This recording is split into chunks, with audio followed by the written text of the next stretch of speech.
Alors n'oubliez pas, hein, c'est le 18 et le 19 juin, c'est le salon de Saint-Maur. Enfin, si vous savez que je vais pas vous donner les coulisses du salon de Saint-Maur, mais bon, on n'est pas le quai du Polar, hein, ça c'est clair. C'est très très clair, hein, parce que on a beaucoup de monde. On fait dans le livre de poche, ça c'est clair.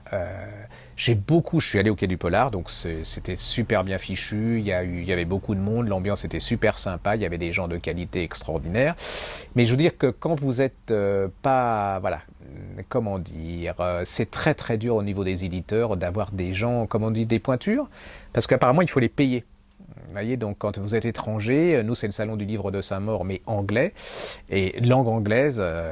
et donc là je ne vous dis pas comment on se bat pour avoir des gens. J'ai l'impression qu'il y a certains attachés de presse, je pense qu'il faudrait qu'ils fassent autre chose. Je le dis franchement, faut qu'elle fasse autre chose parce que être attaché de presse, il y en a qui font très bien leur boulot, mais il y en a d'autres, c'est pas aller dans les cocktails, c'est pas se la péter, c'est pas avoir des jolies robes, comme certaines que j'ai croisées il y a pas longtemps parce que je suis forcé d'aller dans des cocktails pour essayer de faire le bac pour avoir des auteurs et pour que vous puissiez les rencontrer et que ça commence à m'énerver royal, voyez-vous, parce que quand vous avez des éditeurs de qualité qui vous disent ah mais on m'a rien dit, voilà. Alors je ne dis pas que toutes les attachés de presse sont comme ça, il y en a qui sont très très bien, mais qu'il y a une catégorie qui ferait mieux de faire je ne sais pas, Secret Story, ou voilà, voilà. Enfin, ça m'énerve royalement, je commence à un peu ras-le-bol de ce milieu, voilà, j'en ai rencontré certaines d'ailleurs au Quai du Polar. Alors il faudrait qu'on m'explique pourquoi au Quai du Polar on a des gens, alors est-ce qu'il faut les payer, est-ce que des pointures immenses, mais qui ne se déplacent pas à savoir, parce que c'est peut-être la banlieue, hein.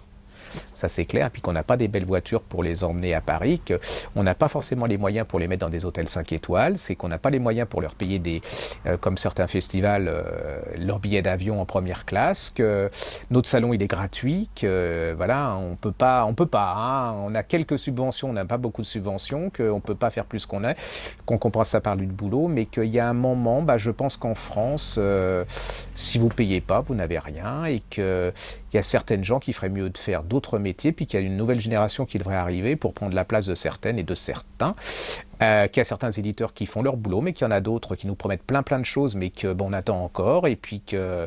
ceux qui vont le payer, c'est toujours les mêmes, c'est les lecteurs. Ça fait un peu démago, mais c'est un peu comme le salon du livre de Paris, je commence un peu à en avoir un peu ras-le-bol de toutes ces paroles. Vous savez, c'est un peu comme la politique, on vous promet tout, et puis quand on arrive au bout, il n'y a absolument rien, et puis on se demande pourquoi les gens ne font plus rien. Donc il y a des moments où on se demande, mais est-ce qu'on va faire vraiment le salon du livre de Saint-Maur cette année, parce qu'il y a un moment, on ne va pas non plus être plus royaliste que le roi.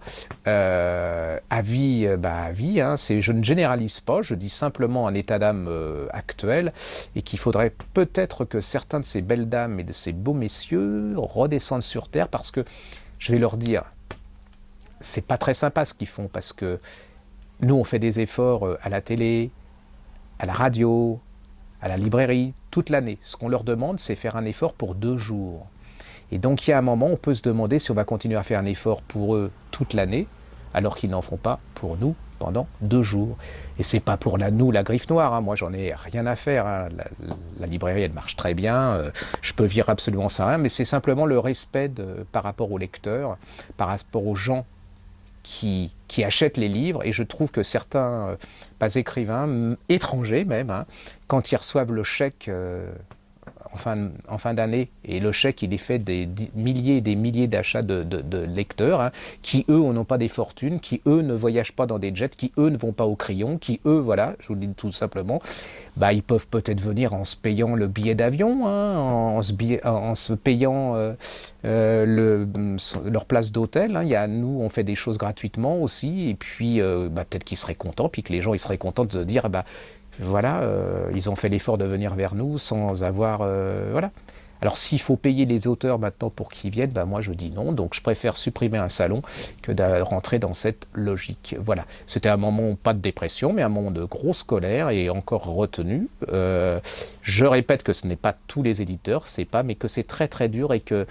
quand on dit que la politique c'est très très dur au niveau des appareils politiques et des partis politiques, je peux vous dire que dans la diffusion des livres,